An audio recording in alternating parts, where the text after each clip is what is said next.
Hi, everyone. I'm Casey, and welcome to Parenting PDA Your Way. I'm a mom of two PDA children and the founder of At Peace Parents. Once a week on Fridays, I coach a parent of a pathologically demand avoidant child or teen to help the parent make progress towards more stability and peace in their home. In doing so, my goal is to support them and you to practice new skills and bring non judgment, compassion, and maybe a little humor to the trickiest situations that we face with PDA children. Welcome, and let's get started. I want to welcome today's guest, Amanda. Hi, Casey. Hello, how are you? I'm doing okay. Thank you. Nice to meet you. Where are you tuning in from? I am in Los Angeles. Awesome. So, morning, sort Yeah. of. Yeah. Late mid-morning. Very good. How are you feeling about this live today?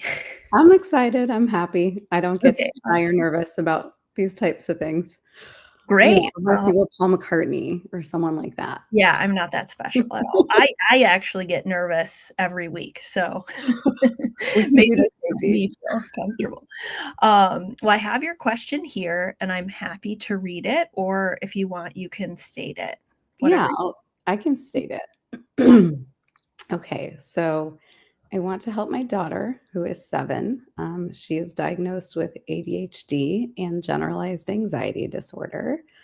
I want to help her build problem solving skills and resilience, but frustration can be so activating to her. So I often jump in to help her or accommodate. And I just have a hard time knowing where to draw the line.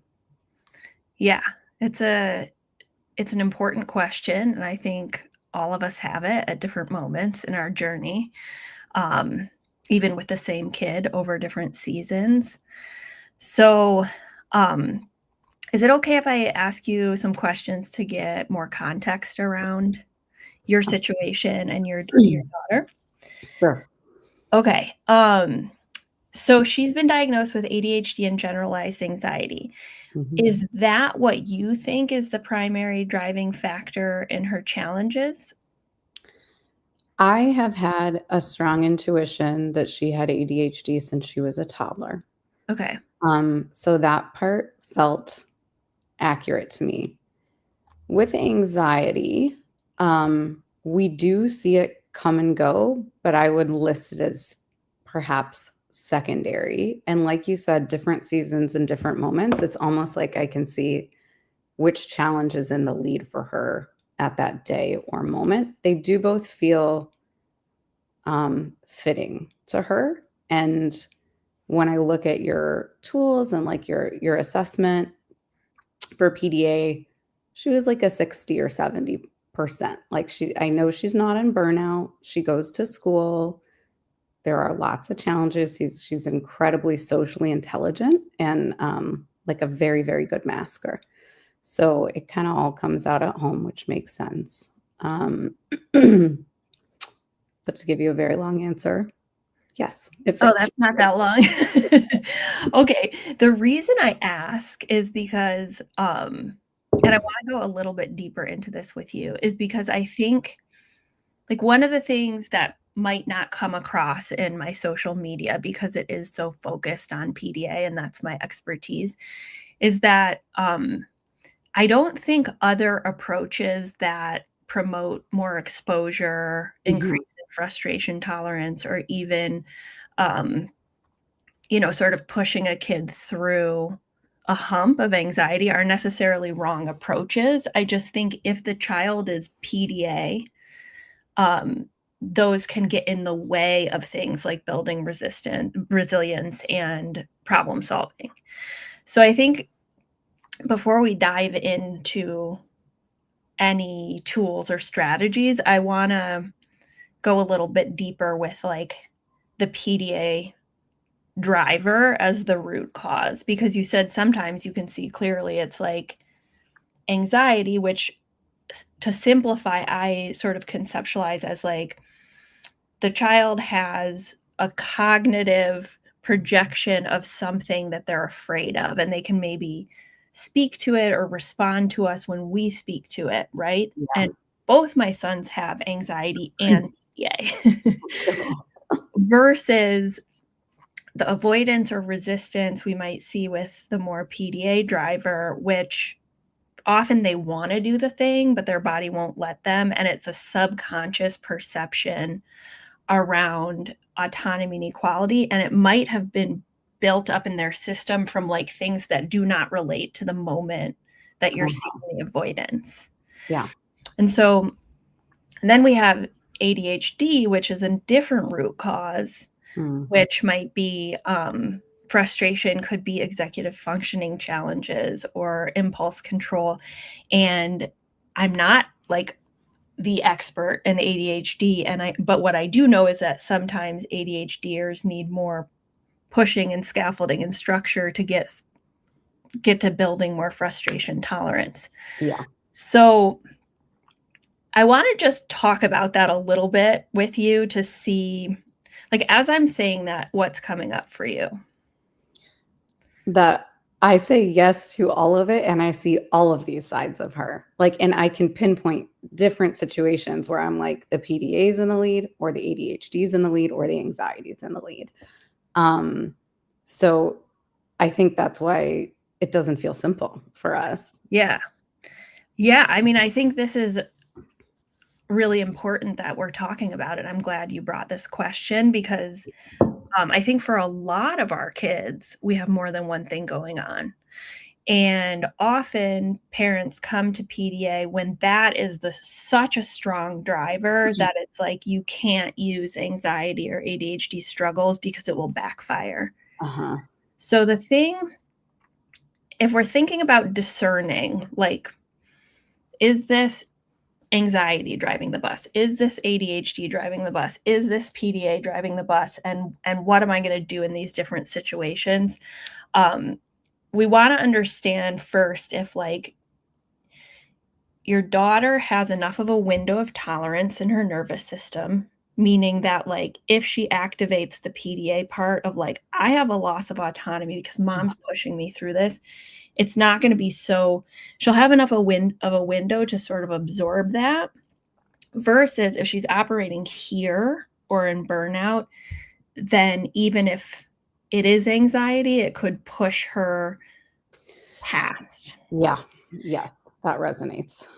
So the first thing is I want to understand with you, like, what do you think her window is overall of like in her nervous system? Because you said she goes to school, so it's Mhm. probably accumulating.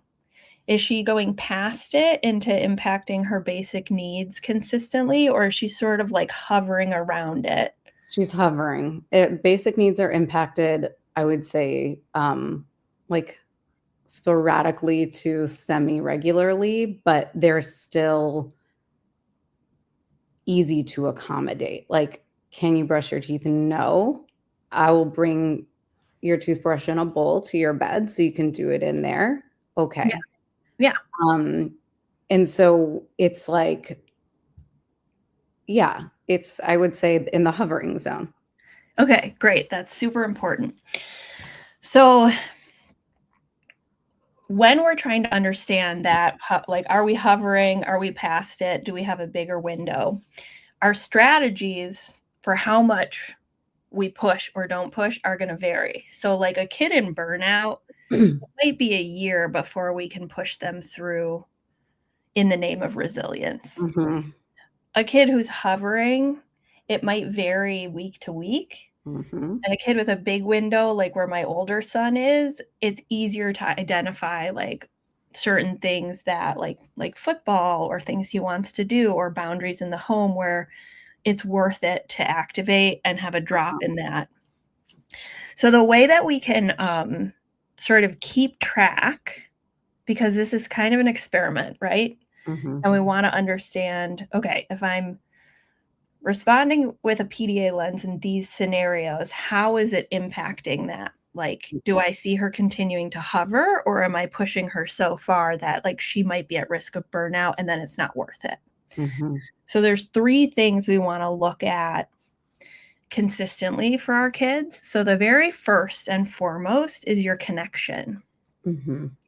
So, how do you feel your connection and, like, felt safety with her is most of the time? I'm her safe person. Okay, Um, I find her anxiety and dysregulation to be triggering to me.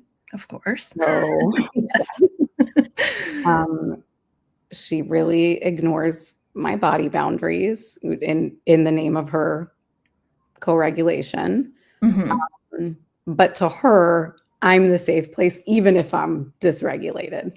It's, "I just need a touch, mom, right Yeah, now." yeah. Yeah. Okay. So she wants to be in your physical space, she shares things with you, she info dumps about her interests, she squishes. Yep. Okay, She's extremely affectionate, like, sensory seeking, big, deep hugs, great. smacking into you. She's a feeler, Okay, physically, emotionally. Yeah. awesome. So we have great indicators of connection. Mhm. So just to do a counterpoint of, like, where I was with my son, my older son, Cooper, when he was 7, he wouldn't really speak to me, and Mm. he would, not and still doesn't like to be touched, and, like, it was only in the last 2 years that he would say, "I love you" back occasionally. So, there's also temperamental differences, but, if the connection indicators are still tenuous, we wanna think carefully about, like, increasing frustration tolerance and resilience in a PDA'er, Yeah. because as soon as the connection goes, then we start to have, much more activation overall and Yeah. stimulation. That makes sense. I Oh, would say our connection feels pretty resilient, like, it takes hits, I lose patience, but we're very good at repair. awesome. Okay, so we have connection, that feels good, and that seems in line with the hovering too, because it's often when kids go into a severe burnout that the connection or attachment can be impacted. Uh-huh. Um, okay, the second is basic needs, and we touched a little bit on that. It sounds like she's not being disabled from basic needs, but needs some accommodations to facilitate her access Okay, to them. for sure. Keep brushing, bathing, eating, yes, a lot of accommodation in all those areas, but we're, you But know, she's doing them without. needs are met, and there is not typically a ton of, resistance. Awesome. Okay, so yes, this sounds very much like she's not past her threshold and she's sort of, like, hovering near it, but she's not being disabled from her basic needs. Is that correct? Yeah, I agree with that. Okay.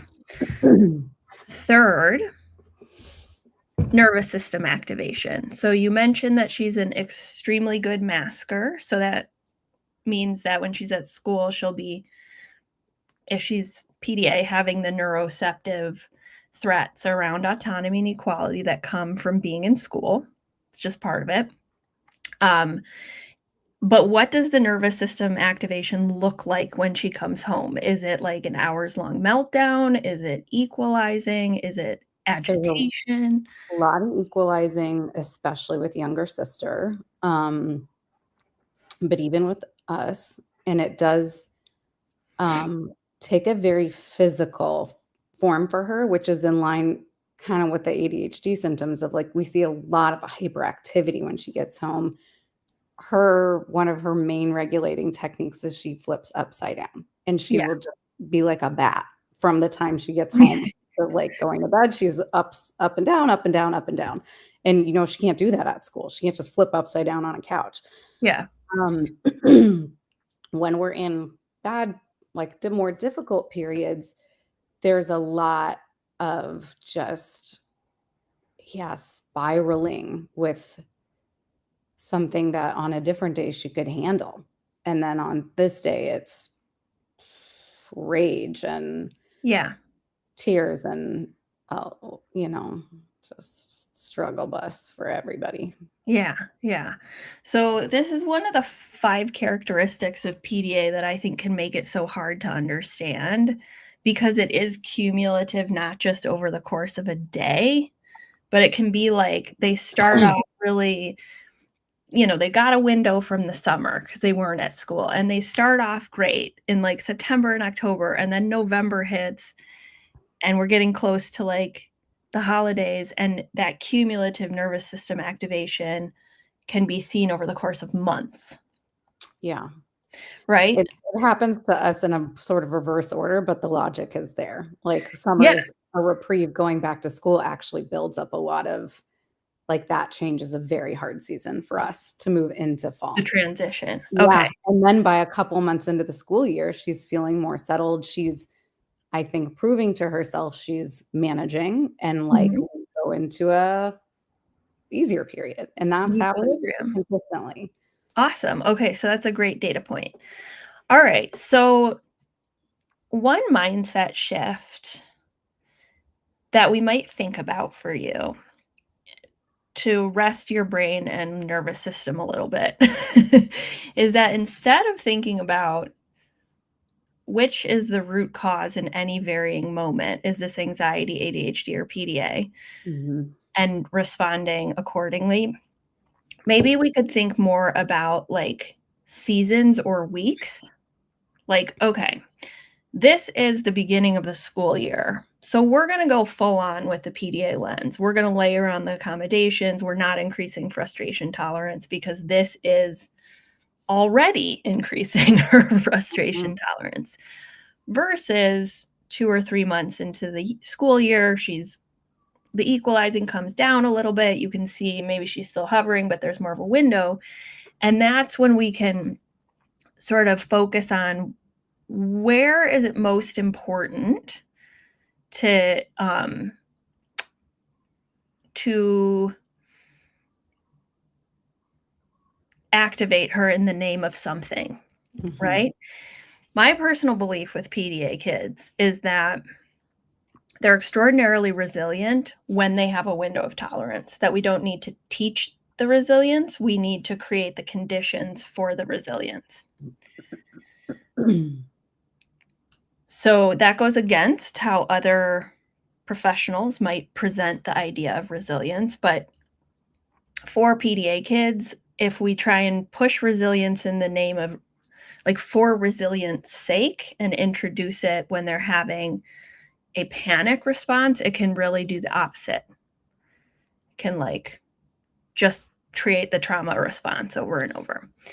Um, and then problem solving skills, I think similarly about where mhm, it's like she might be an extraordinary problem solver, but if she's in this part of her brain, she can't access the problem solving part. So it doesn't matter as much like the skills you're trying to teach, it's what state of the brain is she in. mhm, So in moments of a window, personally, when I work with parents, usually when we're sort of pushing the threshold, we're thinking about boundaries or facilitating the things that the PDA child wants to do. mhm, So let's say we're in an equilibrium state. So let's say like according to your indicators, would you say she's kind of in an equilibrium state right now or pretty yeah. close to tipping over her threshold? No, I think she's in an equilibrium state. Okay. So let me ask you this. There's the bucket of like problem solving skills and resilience that Mhm, often therapists tell us we need to create for our kids by pushing them through things. And then there's the bucket of things that we actually need to set boundaries around and or help facilitate because that's what their goal is. Like the child wants to do it, it's a special interest, they want to play date, they want to mhm. play a sport. So where is the overlap for you, Um, for her? okay. Bucket 2, I understand. Special interests, things they wanna do that we try to push them through in their own interest, in the interest of their interest. In bucket 1, sorry, could you review that? Okay, so concepts like frustration tolerance, building Oh, resilience, problem solving skills are often presented as like we need to explicitly push them through things so they learn it. right. And so I just want to discern what part of this question is because you feel pressure with like the Um, I wouldn't say I feel pressure. And like, just to give a little more context, we work with a therapist who is PDA fluent and like pointed us towards you. So we're definitely not getting pressure there. It's a lot of definitely future fear yeah. and just overwhelm for me. Like you don't do anything. You don't pick up your socks or brush your own teeth. And it's like I'm out of here today. So So that would be in the boundaries part of that second bucket. yeah, so I would say boundaries, that's a big one where I feel major struggle. Like again, if she's invading my personal space and I'm touched out for the day, Yeah. and I say, "Please, honey, I need a second," or "Please don't get in my face," and there's just that's ignored. That feels very problematic to me, not because I want to push her to be resilient in that moment, but because I want her to learn body boundaries are very important. She knows they're important to her, but it's not a cognitive thing. I know that. She does know that. Yeah, she Um, knows it. It's just she's here and she's yeah, seeking mammal to mammal safety like impulsively because she's so yeah. perceiving so much threat.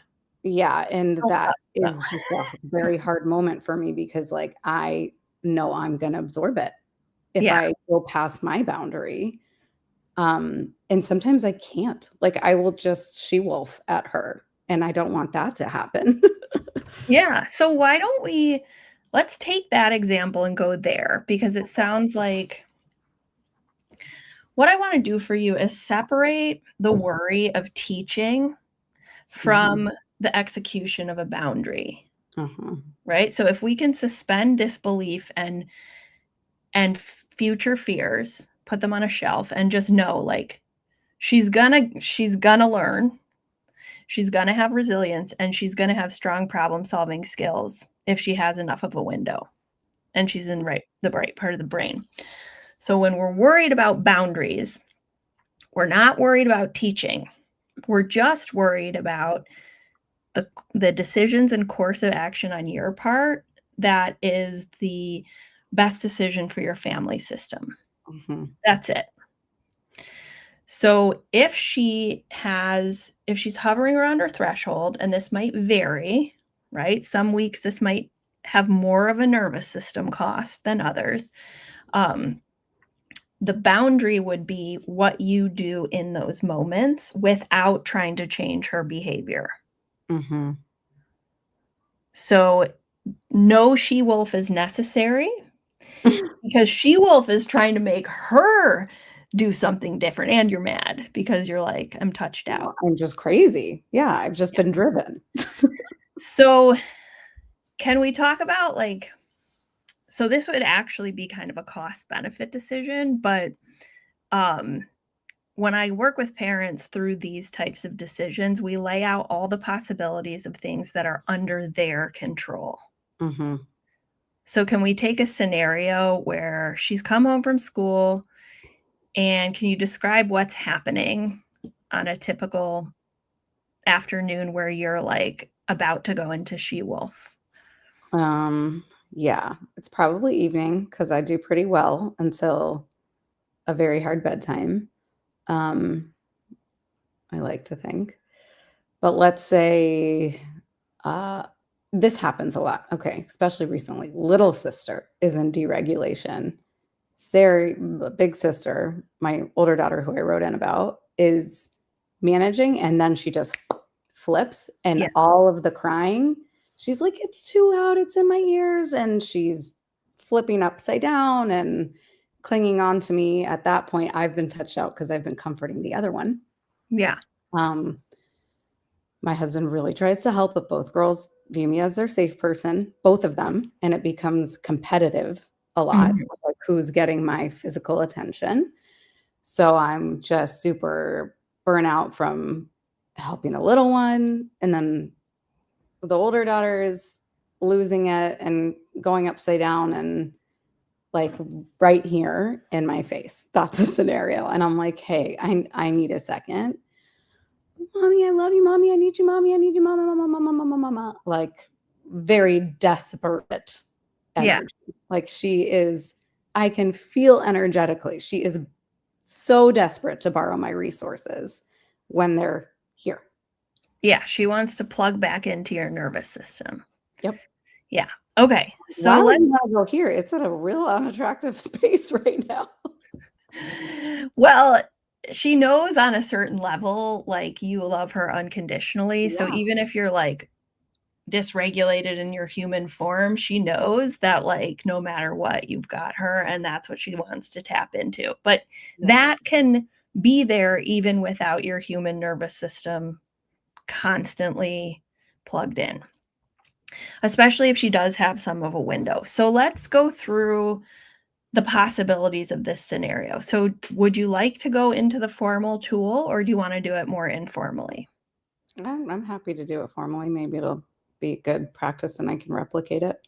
Cool. All right. I'm going to pull up our cost benefit decision making.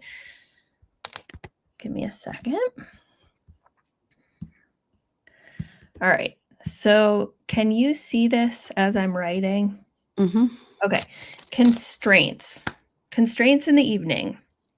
So, it sounds like you have two daughters who are dysregulated in the evening and both want mom. Other constraints. So it sounds like you do have a partner who's hands on and there, but is not the desired nervous system. Is that right? Yeah. Okay. So there are two parents in the home. Other constraints. So, like, sometimes parents, one or more parents, are neurodivergent themselves. They have childhood trauma that's getting triggered. They have their own anxiety, um, own sensitive nervous system. Is any of that going on? Yeah. Dad is neurodivergent, ADHD. Okay. Um, and for me, I've done a lot of self work. Anxiety is not like present for me anymore, thankfully. But I Wonderful. would say I had a um not really like physical abuse or sexual abuse, but in my childhood, there was a sibling who crossed my physical boundaries a lot, Hmm. like in more of like a torture way, the way one sibling will just overpower another. So, some of my like I think as a result have tried to form really good boundaries for myself, and my kids really challenged that, Yeah, obviously. they often do, don't they? Okay. Um, all right. So that's getting triggered when this is happening. So there's a high cost to your nervous system when this is playing out.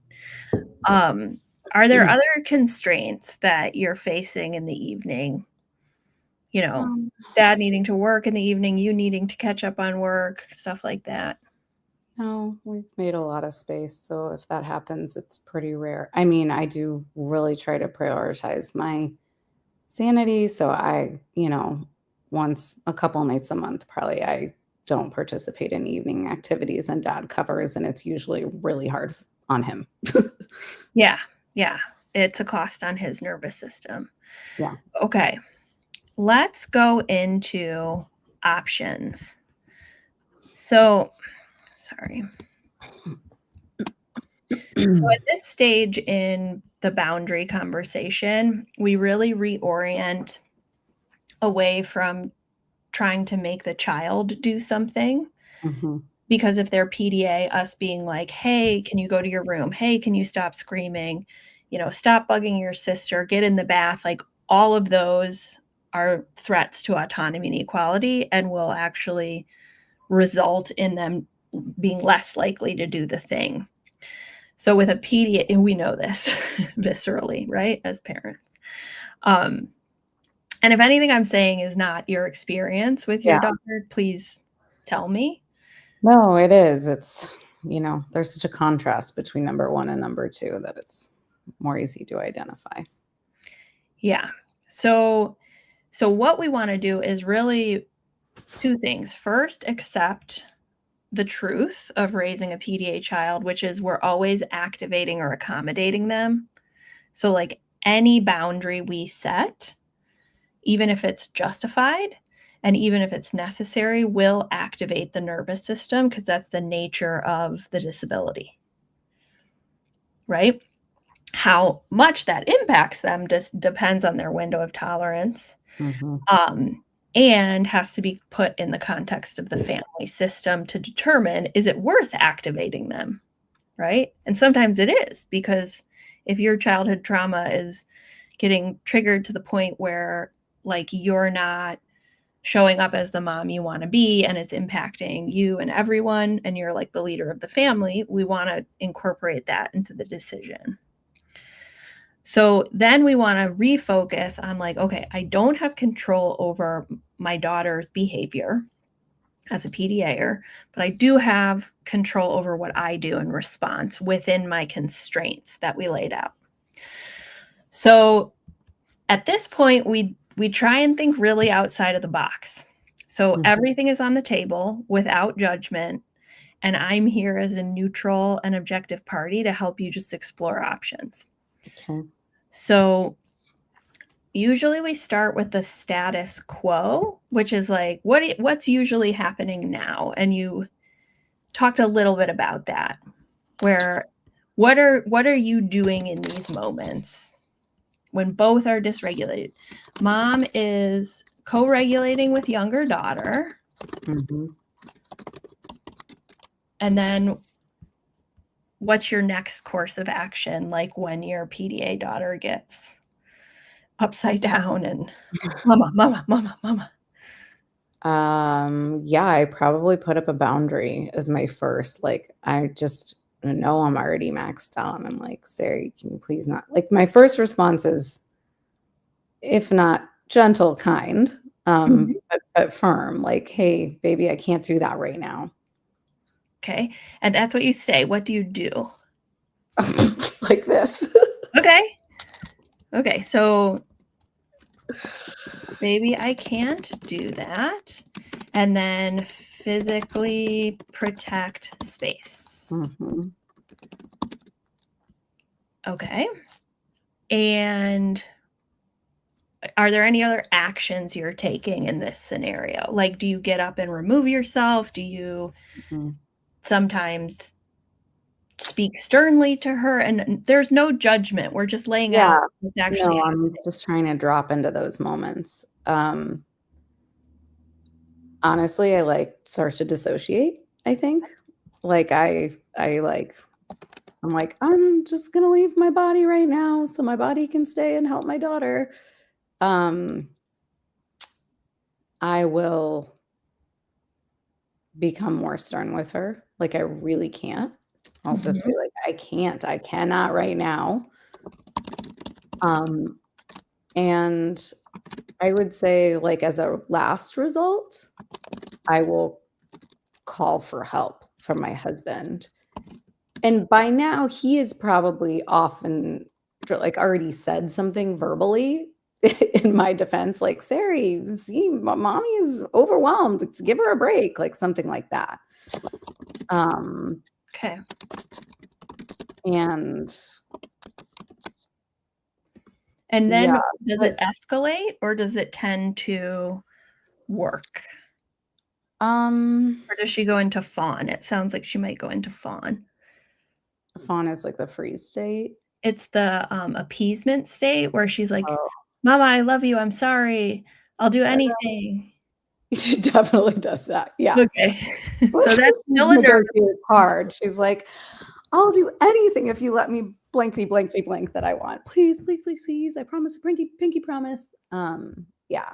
So that could happen. Activation only happens if I remove myself. Like, if she gets physically removed, if my husband says like, "Okay, I'm gonna move your body now because you're not listening to mommy's body boundary," then she very big, right, big dysregulation. Or if I just say, I need space. I'm going to shut my door in my room for 2 minutes and then I'll be back. She flies off the handle. Like Yeah, that so is not safe for her. that's the cost. Okay, we're gonna go through all the possibilities, and then we're Yeah. gonna look at the nervous system costs and benefits to the 2 scenarios you wanna compare, and then we're Yeah. gonna pick we're either gonna sit with that, or if you want, we can pick a course of action together to experiment with for a week or 2. Okay. Okay, so we're gonna explore everything. So one is mom. This is all theoretical at this point. Mom doesn't say or do anything to set boundaries, pushes herself into disassociation, stays, and co regulates both. That's one possibility. Another possibility is mom co regulates with younger daughter, feels herself at threshold, like uses one declarative sentence, my body needs a break, and leaves the room. We could have dad comes in to co-regulate and de-escalate.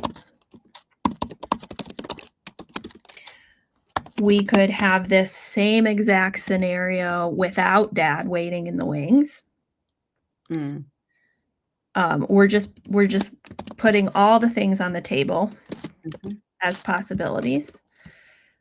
Like if you're home, if you're a single parent listening, or if your partner isn't there, no partner to co-regulate. 5, mom leaves room, takes younger child with her, continues to co-regulate, de-escalate, younger child. 6, and we could have dad stay with PDA child or not. Oops. We could have mom do this same one with PDA child. Takes PDA child. And we can do variation to within number 5 with like how long you leave, where you go. Like we can vary that if that's one of the options you pick. Takes PDA with her. Like this could include mom leaves house, mom goes in bathroom and puts noise machine on, all sorts of things. Mom locks herself in bedroom, etc. Okay, so here are just 6 possibilities. Are there any other actions that you feel like you could physically take in this scenario? I mean, this one is one my husband is better at reaching for, but like humor, it's not easy for me to reach for humor when I'm at an 11 out of 10. And I just don't even think for it. But when I'm in a more objective space, like if I just started tickling her in that moment, the whole thing might diffuse like in 10 seconds. That sometimes works and sometimes doesn't. Okay, great. So that would you want to combine that with like having a point at which you leave and dad tickles and does the stuff to de-escalate? Or do you want to combine it where it's like you have a code word or you have a plan with dad where it's like, if I say this or I text you this or this is happening, I need you to come in and do the humor with older daughter? I mean, I don't want to shoot down any ideas before we've explored them, but I know instinctively that wouldn't work for my daughter. I think it would only work if I provided the humor because I am the thing she is seeking in that moment. Okay, so I want to reframe work for you. Okay, so it will activate her if you set a boundary, Yeah. and that still might be the right decision for your family, and that's what we're gonna explore here. Yeah, okay. So Because we're what is gonna take into account if we choose the humor option with dad, that? we're Uh-huh. gonna look at what is the actual cost to her nervous system versus sister versus mom versus Yeah. dad, and then compare it to a different option. Okay. So, if you'll humor me, let's put it No, on the I'll humor you. I'm just such an idealist. I'm like, if only I could reach for my humor in that moment, it would all be better, but I So, don't. I'll tell you the secret here. So this tool, even though it seems a little technical, is actually, an acceptance tool. Mhm. It's not about, like, an economic cost benefit, it's actually forcing us to, accept some things Yeah, together. I get it. What is actually realistic for the parties at the table? Yeah, and also we're gonna take into account, like, you might have 2 idealistic options that are the best ones of your the 7, Mhm. but accepting that, you'll take a lot of the, judgment and guilt that you have towards yourself by seeing, like, "No, I laid out every possible thing I can do, and there's actually nothing else under my agency here. Mhm. Like, this is not a failure of my parenting, and I can stop seeking a silver bullet that doesn't actually exist with PDA." Mhm. I know, it's grievy when we walk through this, but it's also freeing. Yeah. Okay, let's take a moment. What's coming up for you? I mean, just the complexity of our situation. I didn't even introduce this before because it's such a can of worms, but we're dealing with SIRS for me and for her, with known mold exposure. Okay, so let's So put that as of a course, there's constraint. a part of me that's like, well, if we can just solve the biological component, maybe that'll turn the volume down on some of these symptoms for her. Not that I would reject the neurotype, like there's something that's just wired in her. That's always known that. Yeah, But, you know, it feels hopeful to know that there's a biological component happening and wanna seek solutions for that too, totally, while and not this trying to be delusional that it's gonna be a silver bullet and she'll be a different kid, after treatment. so, can we go into the mold thing really quick and Mhm. see how it fits into this? Yeah. Okay, so I've worked with clients who have had mold exposure. I've worked with clients who have had pandas and other biological Mhm. drivers that intersect with PDA. Mhm. So, I wouldn't think of it as like a this or that. No. Like, it could very much be that she has a sensitive nervous system because she's neurodivergent and therefore is more susceptible to mold exposure, Mhm. and that exacerbates what you're going through. Yeah. But part of this practice of what we're doing right now is it's actually a radical acceptance tool, and all we need to do is just name the truth in the moment. So, the mold exposure is a constraint, and a constraint is something that when you like, as you and I are making this decision together, we can't fix or Mm-mm. change. It doesn't mean we can never change it. But It not in the just moment. means right now, we're not gonna solve the mold issue for tomorrow evening's bath time. Mhm.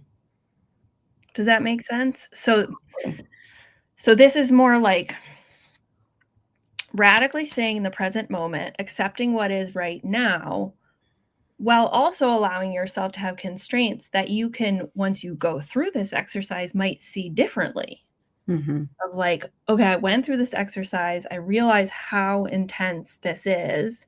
I only have these 7 options. This is what her nervous system is doing right now. So maybe you see mold as a like, okay, we need to fix this now. And you see it even more clearly after Mhm. we do the exercise. Mhm. And I'm sorry that you both are suffering from that. Thanks. I think it's all 4 of us, but we're just peeling the layers of the onion. Yeah. So we'll put that right into the constraints and acknowledge that, yes, like it probably is intersecting with everyone's dysregulation. And can we make a little bit of progress today to make your life more livable until you can solve some of these other issues. Yeah. Yep. I'm glad you told me that. Thanks. Thanks for trusting me with that. Yeah. Okay, let's do number 7, which is mom co-regulates younger daughter when escalation happens with PDA daughter. Dad comes in with humor and fun, playful energy for de-escalation. Mm-hmm. If it gets to be too much, mom leaves the room or not. Okay. So we can vary any of this. Okay, so we have 7 real possibilities that are under your control, you and your husband, that don't involve trying to control the children's or influence their behavior. With PDA, that's very important. Mm-hmm. As we're looking at these, which 2 intuitively are feeling like I would like to experiment with that? Okay.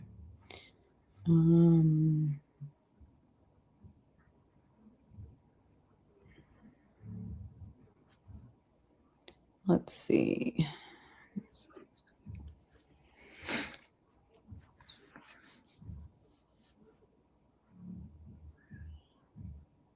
Hmm. 6, I think, is one to try. And Okay. 7. Yeah. Okay, so mom leaves room and you take older daughter with you Mm-hmm. to continue to co-regulate and de-escalate. Oh wait, mom continues to, so sorry, this one is you continue to co-regulate and de-escalate PDA or Yeah. And then dad would need to swoop in if the younger one was still activated. and then number 7, mom co-regulates younger daughter. When escalation happens with PDA daughter, dad comes in with humor and fun, playful energy for de-escalation. If it gets to be too much, mom leaves the room. Mm-hmm. These are the 2 you want to put through the method? Mm-hmm. Okay, awesome. Okay, let's do number 6. Option 1. And then option 2. All right, so for this method, what we're going to do is I'm going to ask you, we're going to start with option 1, and we're just going to look at this scenario. And then you're going to tell me one of 4 possibilities. The cost of to the PDA's nervous system is none, low, medium, or high. And then benefit is none, low, medium, or high. Okay. Then we're going to do it for you, parent 1. We'll do it for dad, parent 2, and we'll do it for your younger daughter 2. Okay. Then we'll go over here to option 2, and we'll do the same thing. And then we'll compare across the 2 options so you can see clearly what it looks like for your family system to choose one or the other. Okay. Okay. Awesome. So let's start with option 1. So mom leaves the room, but you take your older daughter with you to continue to co-regulate and de-escalate, and dad steps in for the younger one. So what would be the cost to your PDA's nervous system of that decision? I would say low. Okay.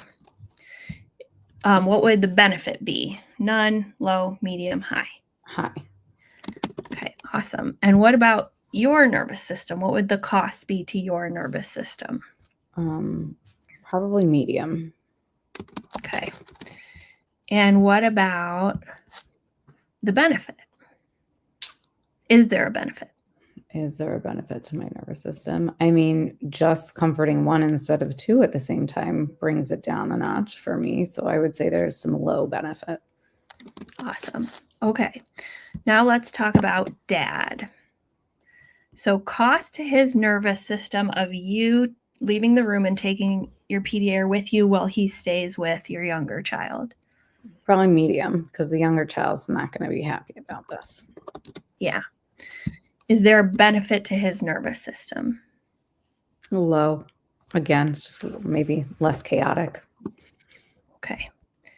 Now, what about your younger daughter? The cost to her nervous system of you leaving with the PDA and dad stepping in? It's going to be high cost for her. Okay. And the benefit, is there a benefit? And if so, what would you say it is? No. So no benefit. I don't know. I mean, she's going to feel psychologically very hurt. Sad. So, yeah. So the only benefit I'm thinking of potentially is not having older sister there to equalize against her, if that's happening. Yeah, that does happen less lately. So I would say no to No. low. All right. No to low. No to low. We got it. All right. Let's move on to our second option. Mm-hmm. Mom co-regulates younger daughter. When escalation happens with PDA daughter, dad comes in with humor and playful energy, and mom has permission to leave the room. Mom leaves the room. This one's so tricky because this just might work, might not. So we're thinking I would about, want to take an average. yeah, we got to do the average because she's close to her threshold. So sometimes it'll appear like a big activation and sometimes it'll be okay and he'll de-escalate. So Yeah. to me, that kind of ranges in the medium. Yeah, that's what I was going to say too. Okay. And what about the benefit? If there is a benefit. The same, medium. Like either it's really going to piss her off that I left or she's going to just be happy and giggly. Yeah. Okay. So what about your nervous system, this scenario? You get to leave and dad steps in. I would say the cost is low for me. Okay. Is there a benefit? And if so, how high? Yeah, it would be high, a high benefit to me. Okay. What about dad for cost to his nervous system? Again, depending on which way it goes. I would say like doing the humor, that's a low cost to him. But if it escalates, then that could be we should probably medium it. Okay, let's do it. All right. Is there a benefit to him? Yeah, also medium. Like if things can de-escalate or at least we're dividing and conquering at that point. Yeah, and he knows that mom is getting to regulate herself a little. Mm-hmm. Okay, cost to younger daughter of this scenario. No cost. Wait, yeah, this is the one where I leave with the younger daughter. Yep, no cost. Oh, this you don't leave with anyone. Oh, I don't? I mean, we can add that in, but we'd want to. Oh, no, I'm co-regulating with younger daughter. Sorry, that's what I meant. At first, yeah. But then when the escalation happens, you may leave the scenario. Oh, well, if that is the case, then the cost. We can change it though. If you were thinking of it like mom stays with younger daughter and doesn't deal with PDA daughter, we can change it here. I was thinking of it more as like if I needed to leave, I'd be taking the little one with me. Okay, mom leaves the room, takes little one with me. One with you. Yeah. With her. Okay. Is it still the same then? Cost to your nervous system is low. Yeah. And then, okay. Yep. So dad is cost to him is medium. Benefit is? To dad, still medium. Okay. And then, youngest daughter. There's no cost to her. Okay. No cost. And then is there a benefit? Yeah, a high benefit if I'm co-regulating with her. Awesome. Okay, so now at this step, sorry, that was sibling one. So that's the bigger sibling one. So PDA we did up here, and then the sibling of the Oh, got it. Yeah, Yep. sorry. I'm good. No, Sometimes we have a bigger family dynamic we're this looking makes sense. at.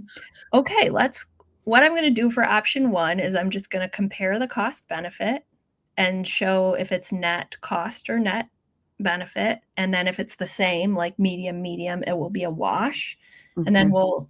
I'll do that for option 2 and we'll compare. Okay. And so at this step, what I often say to parents is, we may see that we just have a choice between 2 shitty options. It's very common. However, that's also part of the acceptance process, Mhm. is accepting we have 2 shitty options. It's not our fault. This is the way it is. Mhm. Um, okay. So, first option, mom leaves the room, takes PDA with her, continues to de-escalate. Dad steps in for younger one. This is a net benefit to PDA. This is a net cost to you.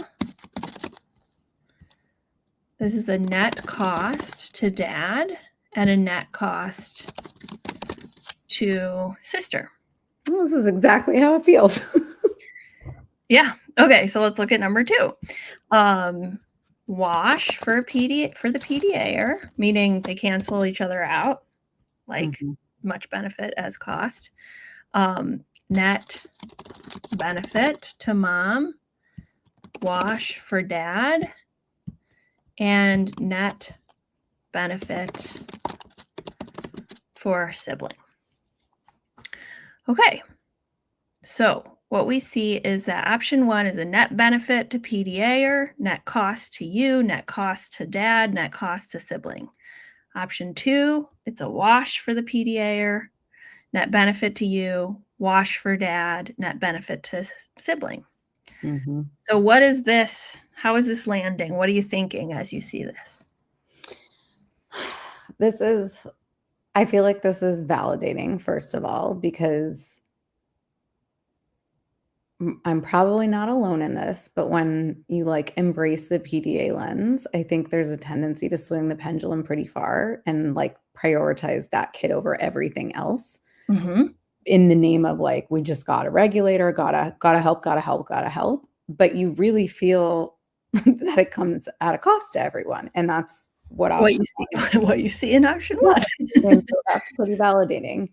Um, so option 2 is definitely one I would wanna experiment with and just see, how that goes. The other thing that it's intersecting for with me is our earlier conversation on seasons. Like, there may be seasons where scenario 1 is the route we have to take because she's just in a overloaded period. Mhm. And the rest of us have to sort of pay something to help stabilize her. But there are other seasons where the family system is more stable, where she is more stable, and like she can have a wash, and that will be okay. And Yep, we'll all be stronger. absolutely. Yeah. So it helps me to like just try to tune in intuitively to like what season are we in? Um, Yeah. and I am much better. Like, I don't wanna write down I'm very analytical, so part of me is like, I should be writing down every day if she's having a good day, bad day, what symptoms, blah, blah, blah, but then I drive myself absolutely nuts. Yeah, I do a lot better when I can drop into my intuition and just see the patterns. absolutely. So Yeah, the seasons metaphor helps me a lot.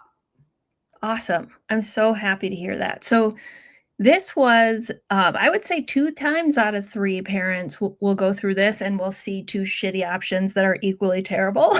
Mhm. And then we're working on acceptance and letting the grief and resentment come through. Um, but here, about 1 out of 3 times, we actually do see one that looks a little bit better for the family system, which I think it does in this case.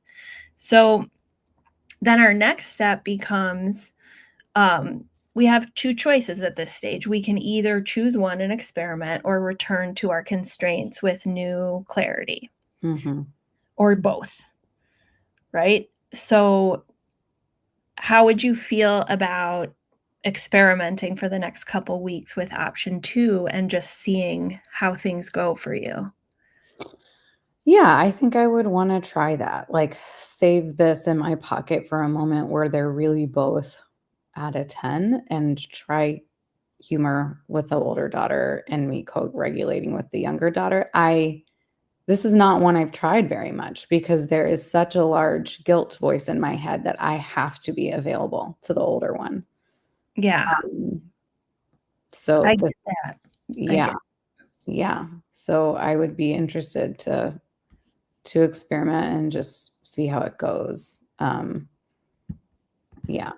I don't know that if I did it once and if it failed, I would wanna experiment again, but Well, there's no failure. yeah, So I all just mean the you're doing cost was really high to her, to dad, and I was the one who left. That would be hard for me to wanna repeat that experiment.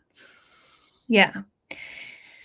Yeah, and when we are trying something new, we don't know exactly how it's gonna feel or how it's gonna go, but also remembering that PDA activation is part of it's part of it, right? So even if you accommodated 1,000% of the time and never considered your own needs or your other daughter's needs or your husband's, if your daughter is PDA, she would still have big activations because she will perceive even internal demands or internal losses of autonomy. And so we want to think of it as cumulative and as baselines. So, like, if you're accommodating 3 out of 4 times, but that fourth time, because of your stability, you need to set the boundary and have the activation, and then the accommodation becomes de escalation, Mhm, you're still supporting her.